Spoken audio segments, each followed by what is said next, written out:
screen here. Amee, just give us a second.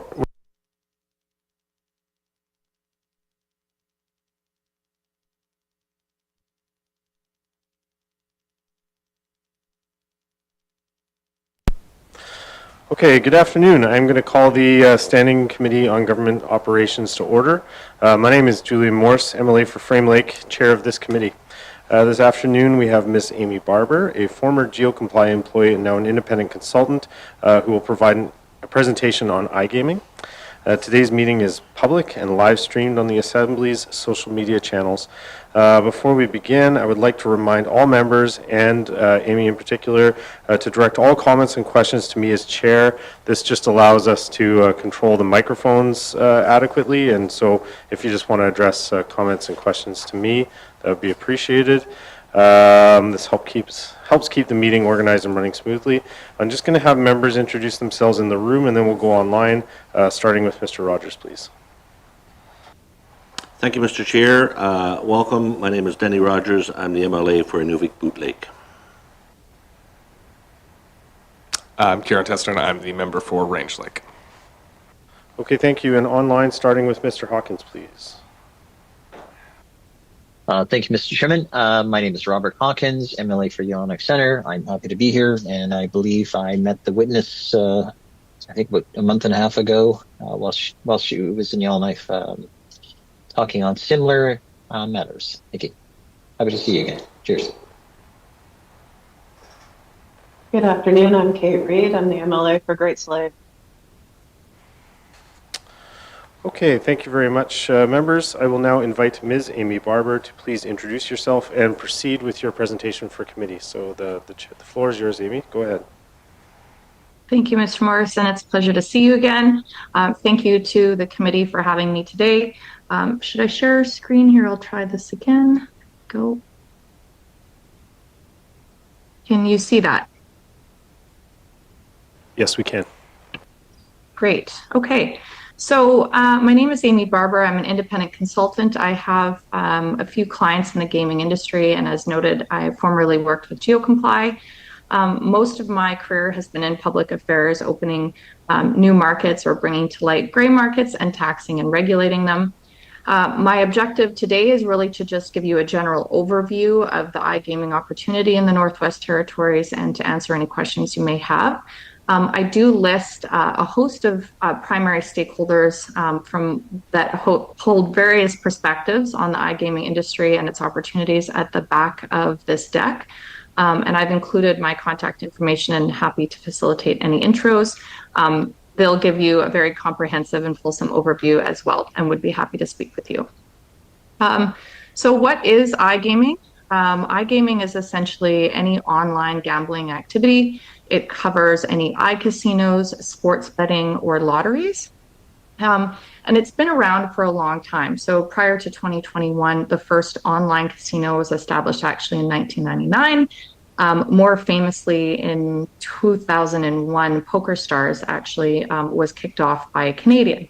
So point being, these sites have really been operational for around 25 years. But as is often the case, legislation is a bit slower to catch on. So in 2021, the federal government actually allowed for provinces to manage online gaming platforms and allowed for them to have a conduct and manage provision. Following that, they introduced legislation and passed legislation to allow for single event sports betting. From there, the provinces established their own online platforms for sports betting, but Ontario became the first province actually to open its own market to additional competitors or to additional players and operators. So essentially allowing for an open and competitive regulated market. Since that time, and sprinkled in there's been the introduction of other pieces of legislation that have not yet passed, such as Bill S-268, which is the First Nations Online Gaming Act. It has gone through the Senate, but is looking for a sponsor in the House and will be is under consideration by committee. Since then as well, since Ontario has opened its market to a competitive environment, Alberta is considering following suit and has introduced legislation and passed legislation to allow for it to pave the way to do that. So Ontario is a great case study for the rest of Canada in terms of what they've been able to achieve by having an open and competitive market. The three key measures, economic measures of success for this market and what most people look at is the size of the market, the tax revenue or net income for the Conduct and Manage Authority, which is called iGaming Ontario, and channelization. The size of the market is it's sizable. They have 51 licensed operators and 83 sites. And a good statistic here, and what this shows is in the last quarter from July to September 2024, there was 738 million in gaming revenue. So that's 4 months. There was 738 million in gaming revenue, and this represented a 35% increase year over year. So a large and growing market. And what might be of interest to most people is that casino games actually represented 86% of the amount that was wagered. Keep in mind, this is a population of approximately 16 million for Ontario. So what does that mean for tax revenue? Well, Ontario applies a 20% tax rate. And from that, HST, GST, and a First Nations limited partnership percentages are taken. But that still results in a significant net income to their iGaming authority. So the Ontario 2024 budget reported that iGaming authority made 87 million in net income the first year that it was open. So that's 87 million in net income, so in their pockets after all taxes, deductions, liabilities, for a population of around 16 million. The third indicator of success is channelization. So that's essentially when people are redirected or directed towards legal regulated sites as opposed to offshore illegal sites, many of whom are not able to distinguish between them. Prior to market opening, and all the citations I should mention for this information are in the speaking notes, which I'm happy to share. Prior to the market opening formally, there was 30% of individuals reported playing on regulated sites, and post opening of the market to more legal competitors, so to those 51 licensed operators, they're reporting 86% channelization.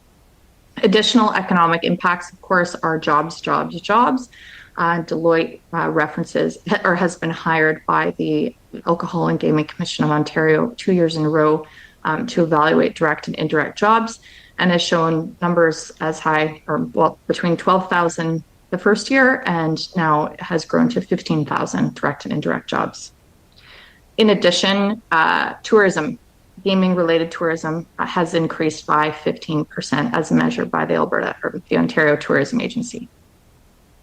So it's not all about the economics. Of course, there are additional social benefits to opening the market in a regulated fashion. And these pictures come from the Alcohol Gaming Commission of Ontario. Greater player protections and harm reduction measures are key components of a regulated system.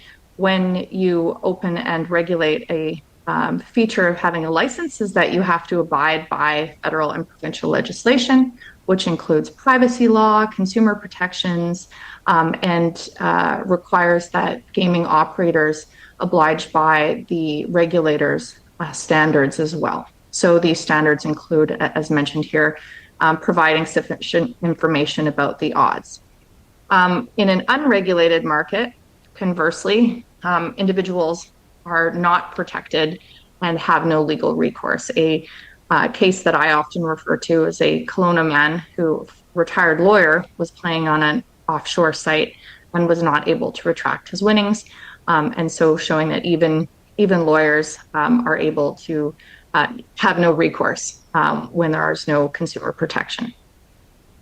So if Ontario is such a success and has been heralded as success and is something for us to look at as a case study, then why hasn't this model been replicated fast across the rest of Canada? And that's because there are still significant concerns and individuals and groups voicing these concerns. The primary sectors that, other than the academic sectors or nonprofit agencies within the gaming sphere, those who often oppose or express these concerns are existing provincial iGaming platforms, land-based casinos, or charities. Some of the key concerns around from the land-based and charity sector is that the opening of the iGaming market will cannibalize the land-based sector. I'm aware that there are no land-based casinos, to my knowledge, in the Northwest Territories, but the charity sector and, say, raffles is something that could be impacted. But it has shown, some of the research by the industry has shown that, in fact, having the two concurrently, if there's co-branded partnerships, actually allows for the growth of the land-based sector. Ontario, on the other hand, actually prohibited the land-based sector from partnering with the iGaming companies when they opened the market, and that's been touted as a lesson learned. Cross-channel partnerships can breathe new life into the land-based sectors and could reduce friction. Alberta and other provinces are looking at different models here. It would be another obvious concern is around the level of advertising. What the industry has noted, however, is that advertising for the gaming industry really equates approximately 2% of all advertising online. Regardless, they're working very closely with the likes of Ad Standards Canada and with broadcast associations like Think TV to ensure that there's no messaging around get rich quick, and that responsible gaming and responsible gaming measures are included in the messaging, as well as ensuring that that the ads do not target vulnerable individuals, such as those that are exposed to problem gaming and or children. So new legislation is also seeking to address that, but industry, or what I've been told often, is that the right to having a license in Ontario, it also should come with the ability to market. However, the broadcasters are national in focus, whereas the right to extend advertising is in Ontario, but not limited to Ontario. Of course, there are concerns around problem gambling. The latest Statistics Canada data of 2018 shows that the prevalence rate is under 2%, and that would be problem gambling as any gaming that has a negative consequence on your life. So it's a rather broad definition.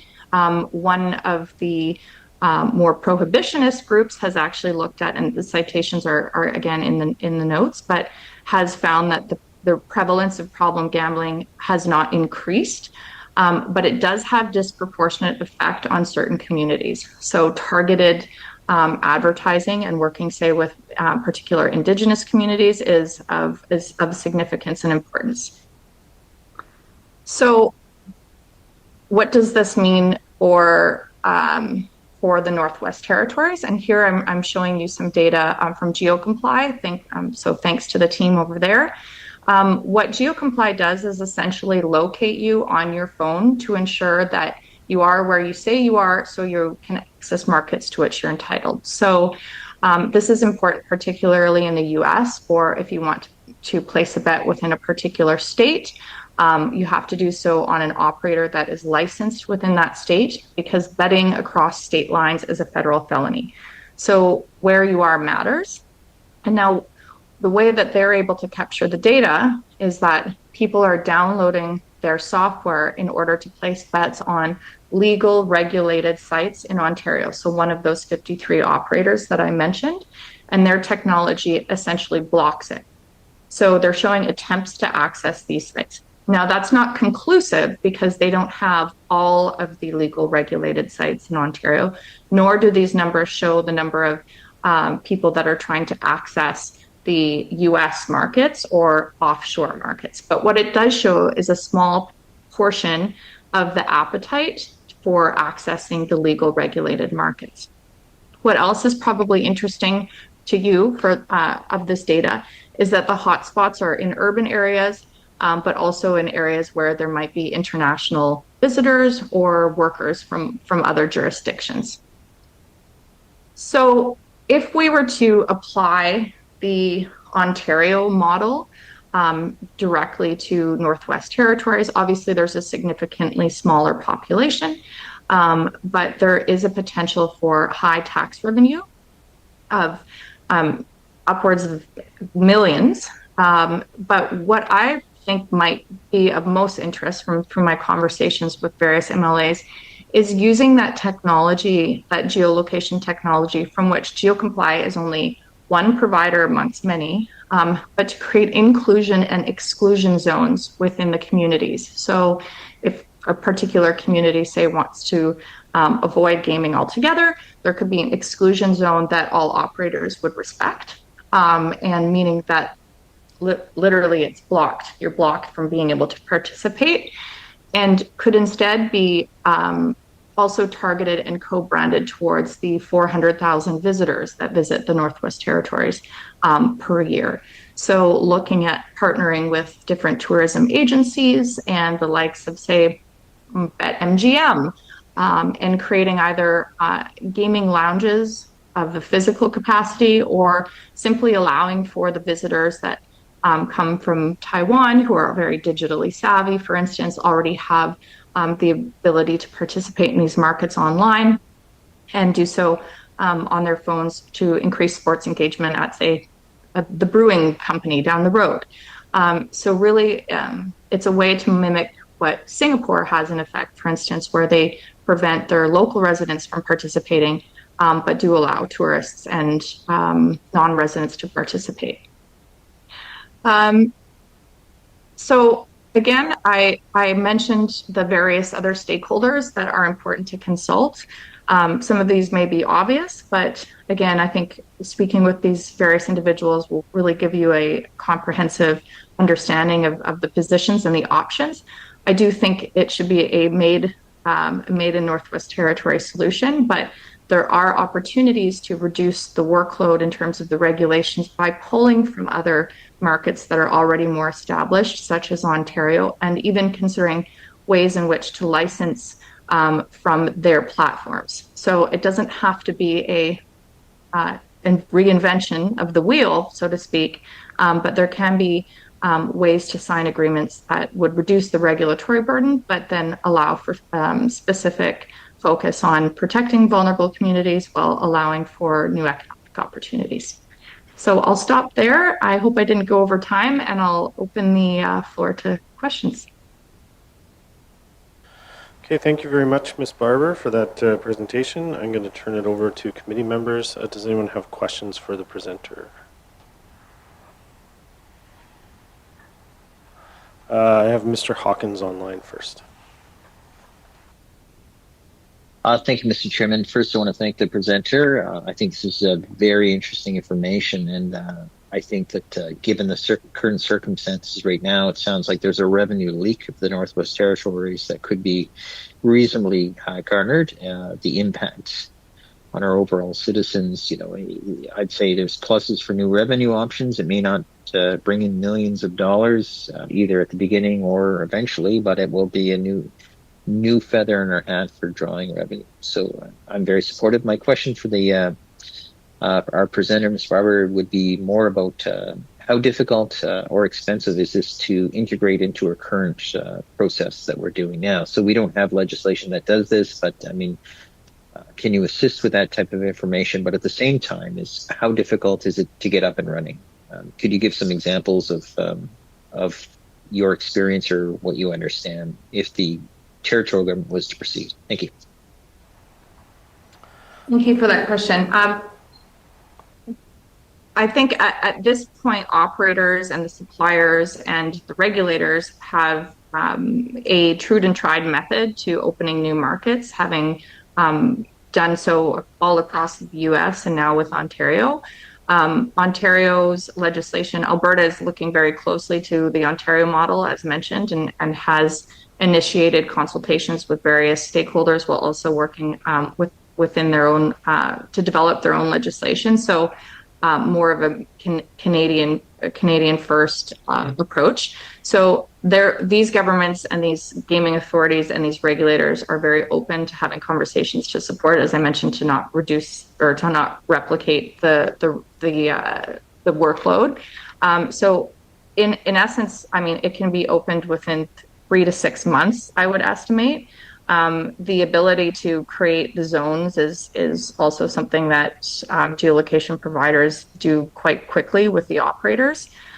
So really, it's a matter of passing the legislation, setting the regulations and the standards, and those regulations and standards can essentially be borrowed from the AGCO, like Alberta is looking to right now.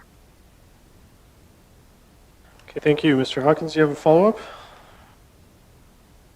Just, yes, I do. And thank you for that.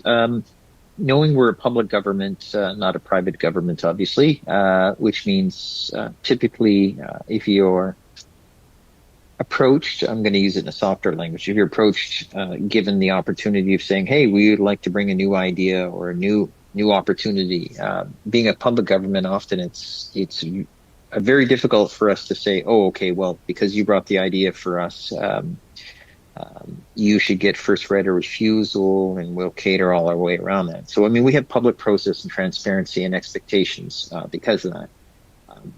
Are you familiar with those types of challenges? Because, and I say this in the framework of context of, if the government was to proceed to get its sort of information working, would it be reasonable to say, if you steward, helped, nudged, created the password way to get through, would there be a reasonable expectation that you would automatically deemed the vendor? And if so, if that needs to be a necessity of the process, how long would you consider reasonable so we could go back to a public transparent process? In other words, a competitive process.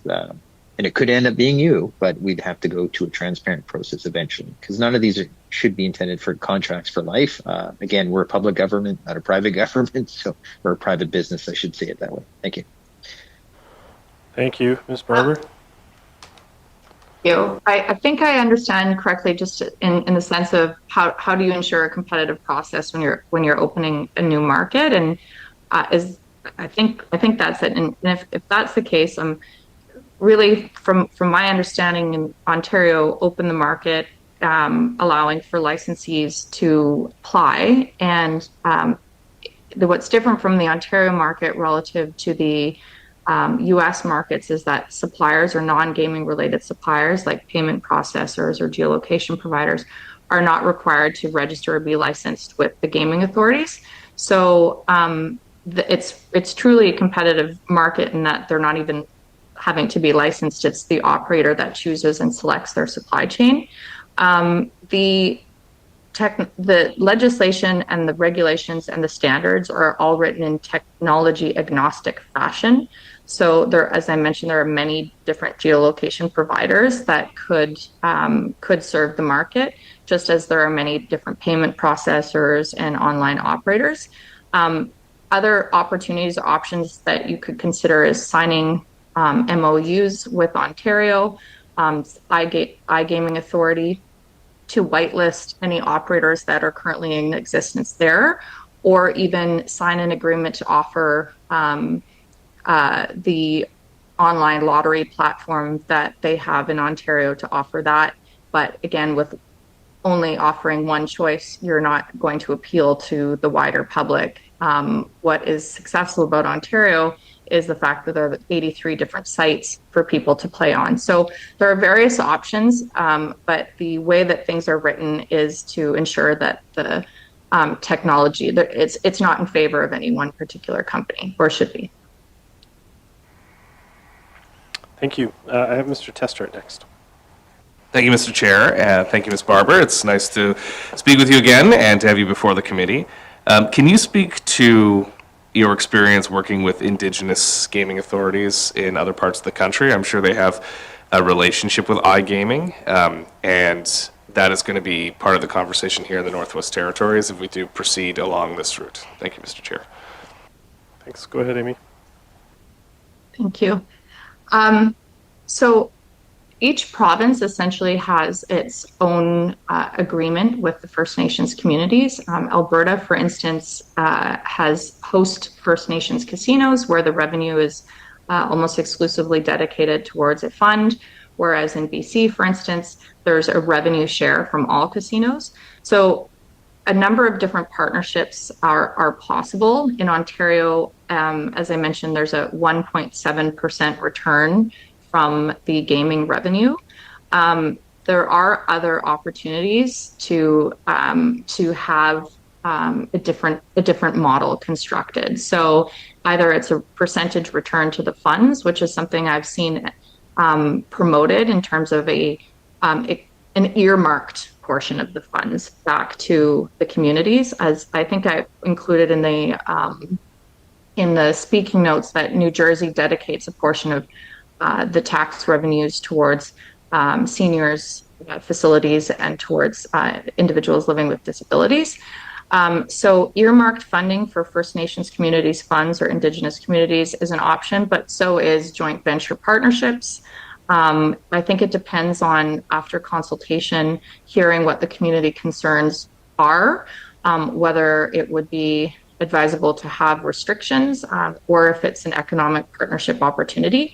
But I can follow up with a provision of what each province has done thus far and potentially what some of the concerns and considerations are with different authorities. It's also very different in the US, so very fragmented, and I think has to be a very locally made solution. Thank you. I Mr. hope that Testart, somewhat answers your question. Thanks. Karen, do you have a follow-up? Thank you, Mr. Chair. Yeah, no, and it is complicated because there's no, every nation is sovereign into itself. So that's good to know that there's a lot of customization options that are available in these different regimes. You already covered it in your presentation, but I did want to bring it up again. But saying that there are social benefits to regulating and enabling online gaming seem counterintuitive for those who are concerned about the harm caused by gaming. Can you further elaborate on the benefits of regulation and the specific tools that can be used to limit harm with that 2% problem gaming? Because, of course, that's something I've heard. I've brought up the idea of bringing more gaming into the Northwest Territories, and that is a very real concern. And we want to be responsible about addressing that concern, and it sounds like there are ways to do that. So can you speak more to that? Thank you. Thanks. Over to Mr. Barber. Great question. So when a operator is licensed in Ontario, they are they work with the Responsible Gaming Council, and in Ontario, for instance, as a part of the as a requirement for being licensed, they've just introduced a cross-operator self-exclusion program, which means as an individual, if I decide to remove myself from gaming, I'm removed across all operators, not able to participate on any one of them, which is the first of its kind in North America. Other tools, I mean, I do believe that when there are digital problems, there need to be technical solutions. So in a regulated market, there's greater oversight and ability to use different analytics as well to measure for indications of problem gambling. There's also the ability for individuals to set deposit limits, but again, it's about education. So some of different operators have different tools, but these are also recommended and advised by the Responsible Gaming Council. So if there is an indication of problem gambling, there's often opportunity to educate or for the individual to put limits on themselves. Whereas in the unregulated market, there is nothing similar. Okay, thank you. And Mr. Rogers next for a round of questions on round one. Thank you, Mr. Chair. Thank you, excuse me, for the presentation. It's a question. It was a question that was asked of me actually, and I'm not sure. I mean, so just for clarification, then, if we were to have a made in the NWT regulation, then for example, the current gambling platforms that are operating here now, whether that be Jackpot City or PokerStars, whatever the case may be, NGM, then they could then only operate here if they were regulated through our made in the NWT regulations. Is that correct? Thank you. Go ahead, Amy. Thank you. Yes, that's correct. And in most cases, the industry, not in most cases, in every case that I've seen, the industry wants to be regulated. They want to pay tax, which is different from what one might assume. So yes, they prefer to operate within the legal or within the regulated system. So you can assume that should a framework be implemented, they would be applying for a license. With that said, there are certain provisions that they find that would assure their entry into the market, and that often boils down to what tax rates are and different requirements. So it would be through negotiation with yourselves and the potential entity that would be doing that. So again, that's another reason why it's advisable to work with Ontario, because they've gone through these deliberations. They have the metrics and the data to assess what adequate tax rates are, and the different provisions. Again, with some lessons learned, as mentioned, the provision around the partnerships between land-based and iGaming not being seen as something that's led to success. Thank you. Mr. Rogers for follow-up? Yeah, I have a quick follow-up to that one, and then one more, Mr. Chair, if that's okay. But so it's safe to say then, if we were to regulate this, nothing would change from a perspective of someone who wants to gamble online, other than the fact that it is now regulated by the Northwest Territories. Is that a fair statement? Thank you. Thanks. Ms. Barber? I would presume, I mean, there has been increases in gaming rates presumed because of the increase in advertising that's accompanied with it. There would have to be some, I would say, education around what are legal and regulated and licensed sites and what are not, and why the government is doing that. There's been recent study by Ipsos, that the Canadian Gaming Association actually conducted, that showed that the population in Ontario is still confused as to what is legal and what is illegal, but would be more prone to support a greater number of operators and the opening of the market if they knew where the tax revenues went. So I would say opening and regulating it could change things in terms of the number of people you see trying things out when a new game is played, or but at the same time, it has to be accompanied with education to ensure that people are channeled towards legal regulated sites and are supportive of the decision. But I also think that it could change. There could be some positive change, as I mentioned, with working with tourism and ensuring that maybe a new bigger market is created for those that don't currently play legally within the territories. Okay, thank you. And we do have a little bit of time, so I'm going to grant a third question to Mr. Rogers. To follow up again, because I'm not confused. So people will still have access to unregulated sites, is what you're saying. But what we're saying is that the regulated sites is where we would like to see people that currently do online gambling we would kind of direct them to use regulated sites versus, but they would still be able to access unregulated sites if they wanted to. That's why I think pardon me. Sorry about that. Yeah, no, that's fine. I think the numbers in Ontario are showing 86% of people are playing on regulated sites now, but I believe in large part that's because they didn't limit the number of licenses that they allowed for. So it's really capturing a wider market because they're allowing for so much choice within the regulated market. There's still probably education that needs to happen on what the other 14% are. But if there is a similar opportunity, then it would be about allowing licenses to occur, and then supporting that with a public education campaign that likely could be supported by industry. Okay, thank you. One teensy question from Mr. Rogers. Thank you, Mr. Chair. I appreciate that. And more of a comment, I guess, than a question. I note in your presentation, you mentioned the survey that was conducted, or Stats Canada, sorry, conducted at 2% affected by gambling. That study, of course, is outdated. It's 2018, and there's been lots of changes, as we know, in online gaming. And certainly, I would assume, given the regulations in 2021 and 2020, that that number likely is significantly different than that now. So I would say that we would obviously like to see that second study, a more up-to-date study on that 2% than the 2018 one. Thank you. Okay, thank you. Not seeing any others for round one right now, so I've got a couple of myself to pop in there.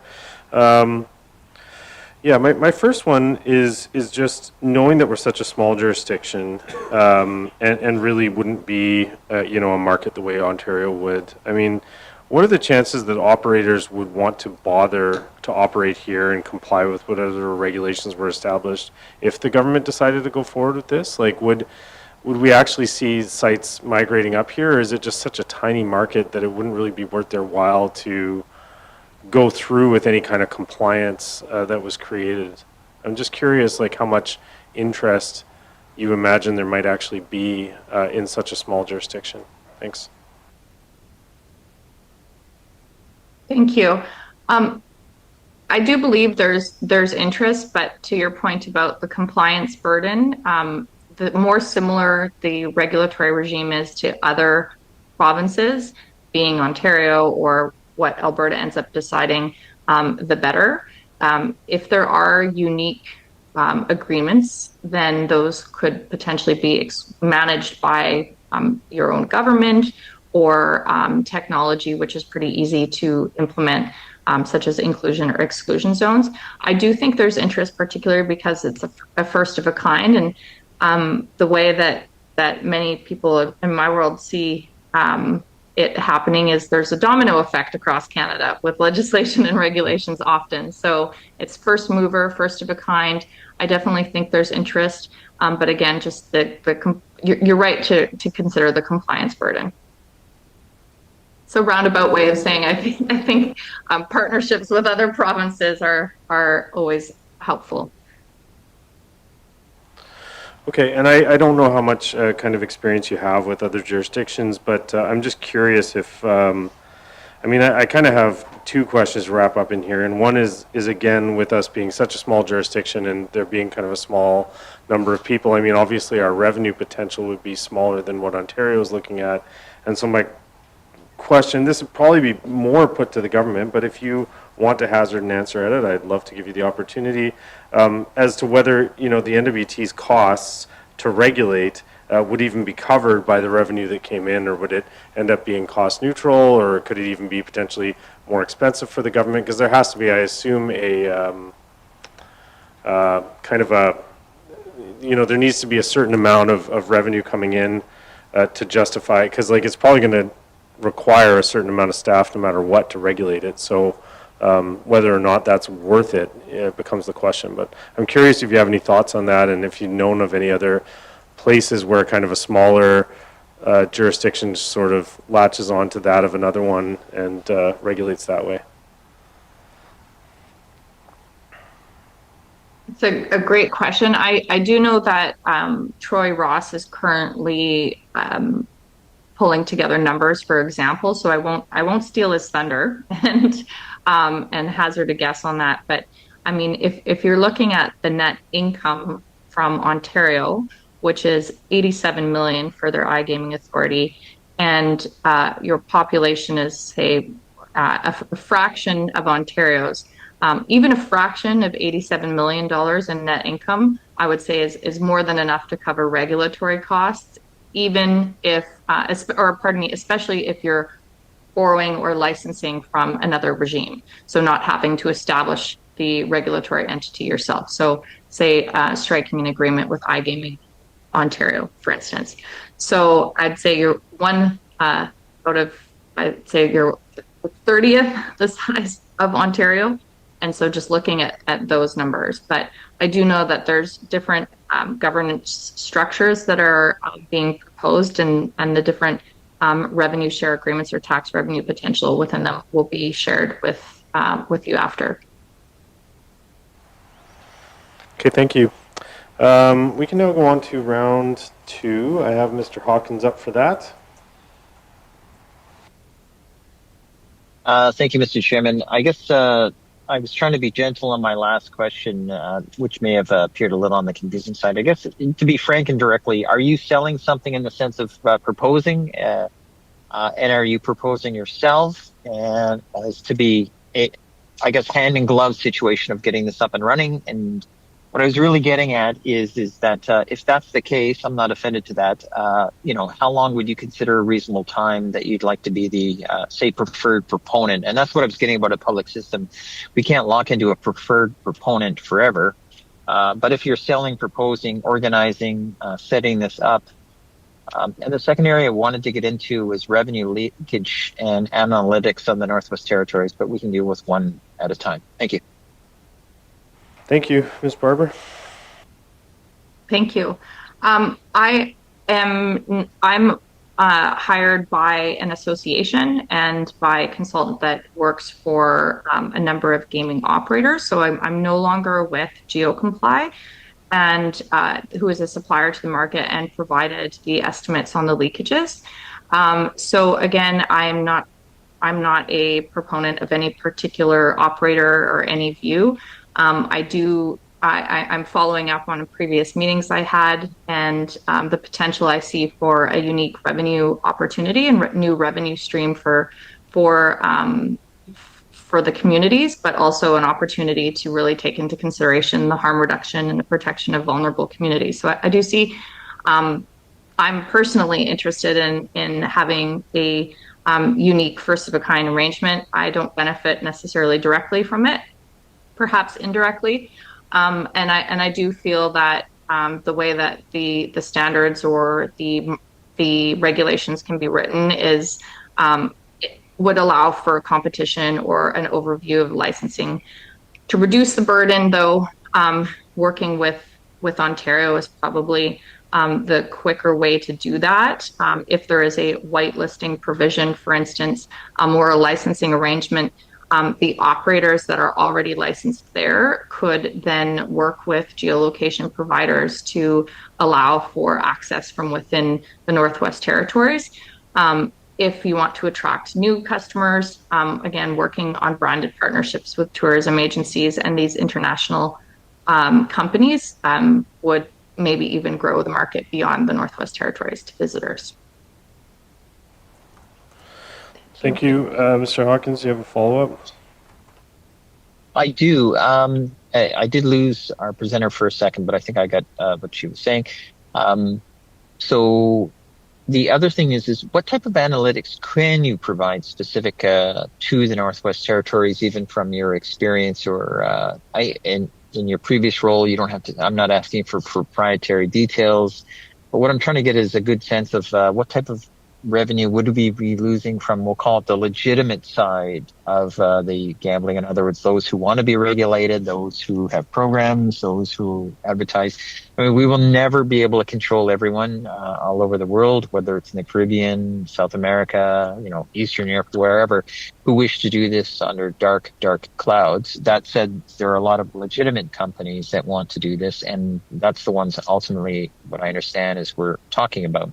And as a side note, we'll just leave it at that. And I'm curious on what you think about how many people, in the sense of size-wise, and maybe in a sense of volume-wise, what you think the dollar amount is that may be coming or going through the Northwest Territories.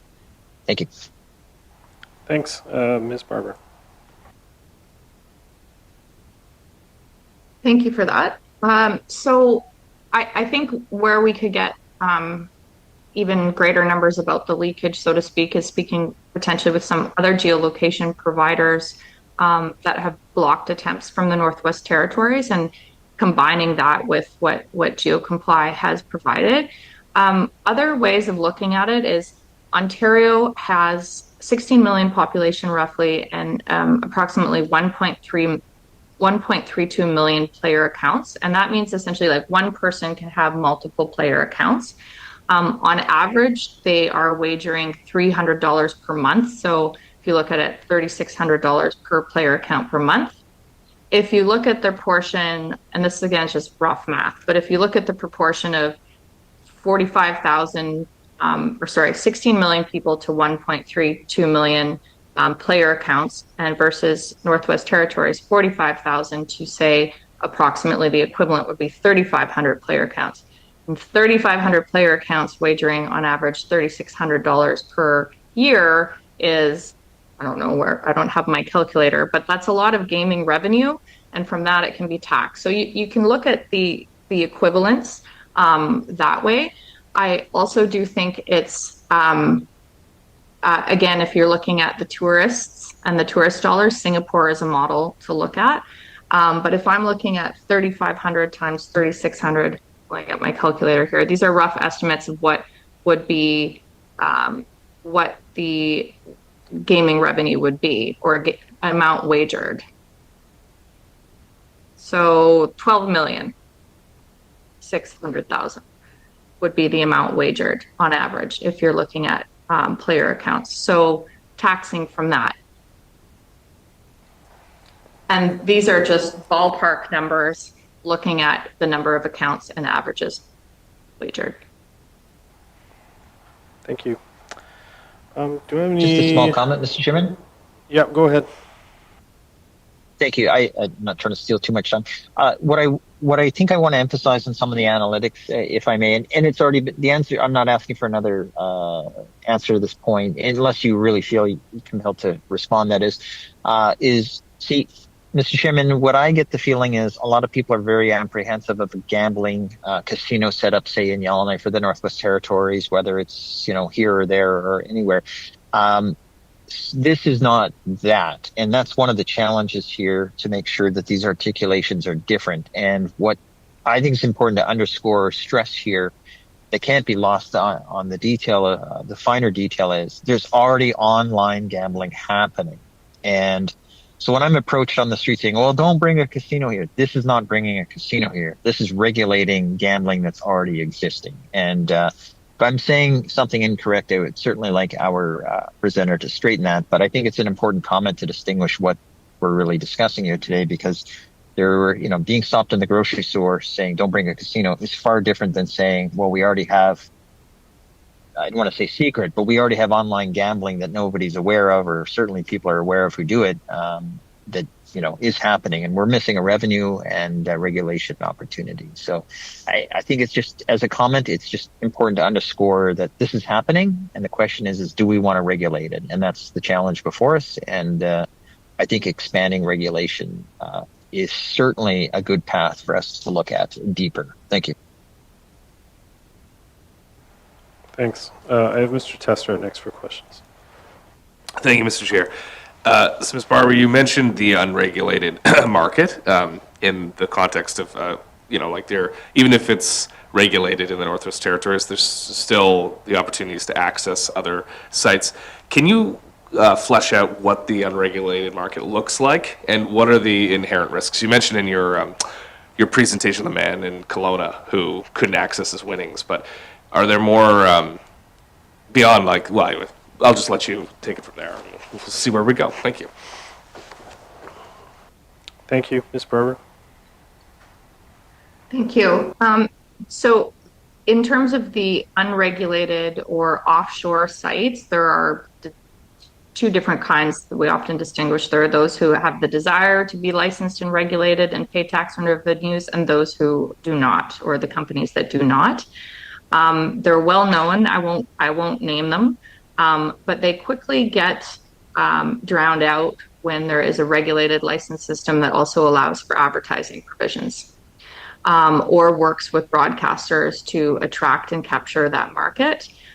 In terms of the unregulated offshore market, I think probably the most obvious is when there's the standards and regulations in place, the systems that operate them are fair and the odds are regulated.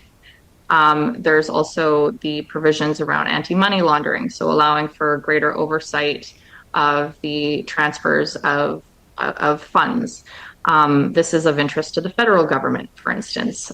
Casinos and online casinos uh, have a lot of revenue and dollars running through them. So ensuring that they're following the provisions, I think, is also incredibly important for other government levels of authority.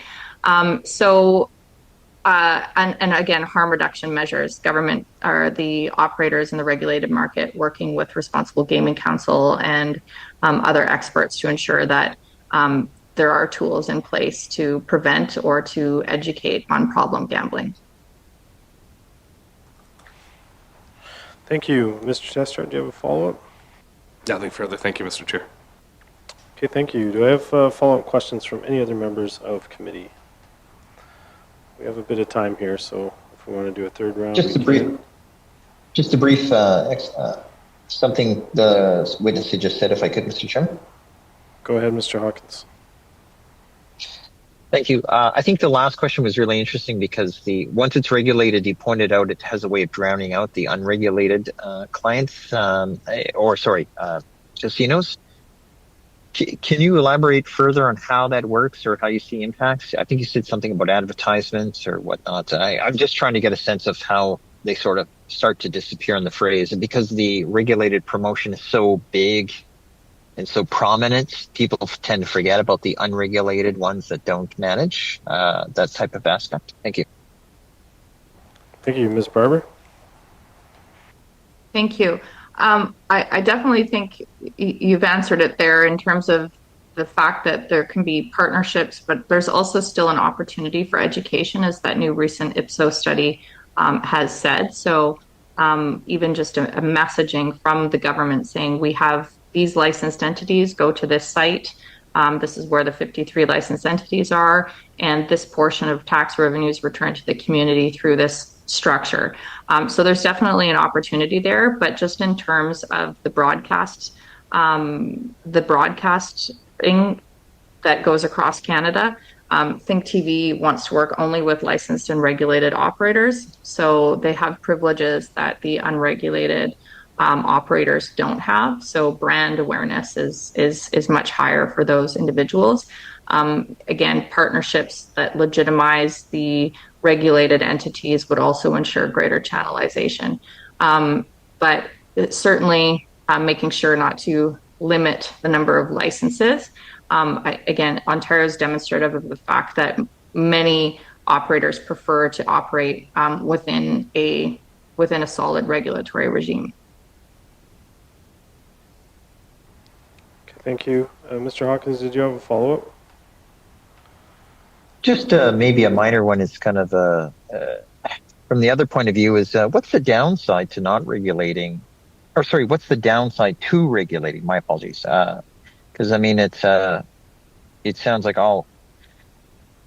it's not a perfect system, but what's the missed opportunity, I guess, outside of revenues? I mean, is there a negative that you're seeing that's, well, so it's the old question. I want to know what I'm agreeing to.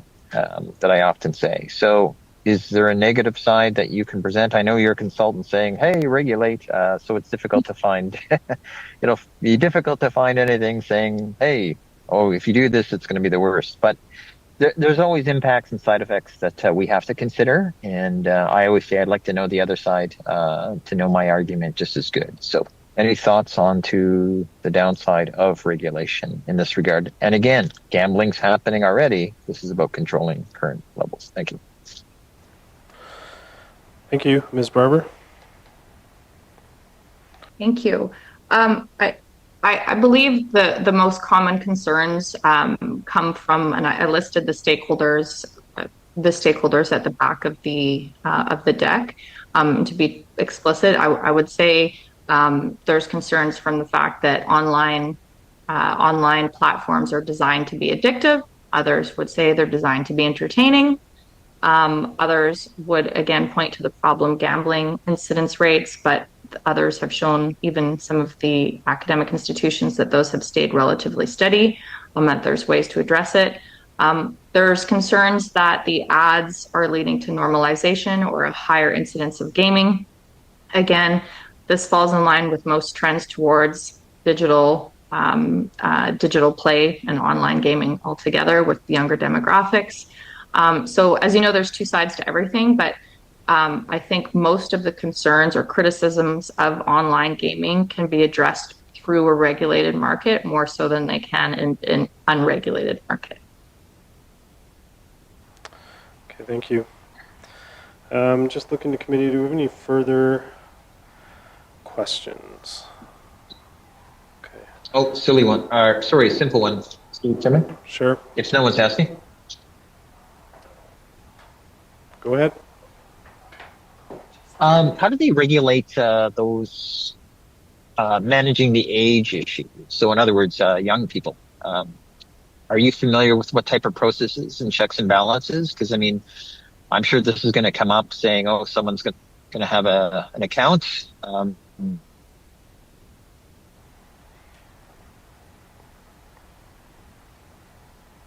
Mr. Hawkins, did you finish your question or did we lose you? Oh, are you there? My Zoom just went blank. I think I was trying to ask the question, basically, how do you monitor and manage underage people? Okay. Thank you. Okay, thanks. We heard that one. Ms. Barber? Thank you. I'm not an expert in the know your customer or the identification requirements, but I do know that there are pretty sophisticated tools now to verify age. And sometimes geolocation is provided as a waterfall into that gate. But there's a large field there that can address age requirements, and a lot of Canadian suppliers actually put a plug for them there on digital ID and age verification. So not an issue that I've seen very frequently, because I do believe that most often underage people are stopped from accessing the systems. So, but definitely something I can follow up on more and see if there's concerns around that or issues that have been raised and how industry or others have looked at it. But to my knowledge, I do believe that they're sufficient as far to prevent underage from accessing them. Okay, thank you. I have one last question myself, if you're willing to take it. It's just a question, I guess. Do you think that, we're the NWT to regulate this? Do you think it's fair to say that expected potential rate of return would be kind of a similar rate to Ontario? So I guess the point being, like, if we just took the 87 million that Ontario's been bringing in on an annual basis and sort of divided that back down to the NWT population, that would be a reasonable estimate for the kind of revenue the NWT could bring in, or are there other kind of elements to consider there? Just assuming NWT created the same system as Ontario. Let's say they set the tax rate the same. I think if the tax rate was set the same, but it depends again on whether or not certain communities have an inclination to block or create exclusion zones. So I know there are various dry communities. If those same communities are wanting to prevent access to the gaming platforms from within, that might cause the numbers to be lower. But I do think there's, again, the opportunity for massive tourism. Ontario saw a 15% boost in its gaming or in its gaming related tourism. I can expect that not only would you be able to capture part of or have some iGaming opportunities for the 400,000 visitors, but also maybe even boost that number from 400,000 up a little bit higher. Okay, thank you. So I think a rough estimate at the very basic, yes. Okay, thank you. Really appreciate your time today. I think we've got all the questions that we're going to get from committee. So I just wanted to give you an opportunity to make any closing statements or comments. If there was anything you wanted to capture that you didn't think was asked by committee, we're certainly open to it. And then we'll close the meeting after that. Well, thank you very much. I would like to just say that I'd be keen to follow up with information related to estimates in revenue, but also potential governance structures and ways to address some of the questions in more detail that were expressed today. So I will follow up with some more information. But again, I do think that many people, to your question, Mr. Morris, are many companies are very interested in what the potential of the market is, just in terms of governance and new operations, but also first of a kind. So I'm sure you'll be hearing from a lot of different individuals and companies and governments. So I hope this is just one of the first conversations amongst many. So I thank you all for your time very much and for your questions. Okay, yeah, thank you very much for taking the time to present to committee. So this concludes the public portion of our meeting, so I'll just give staff the opportunity to close that down, and if I could ask committee members to stick around for a in-camera briefing afterwards. Thank you.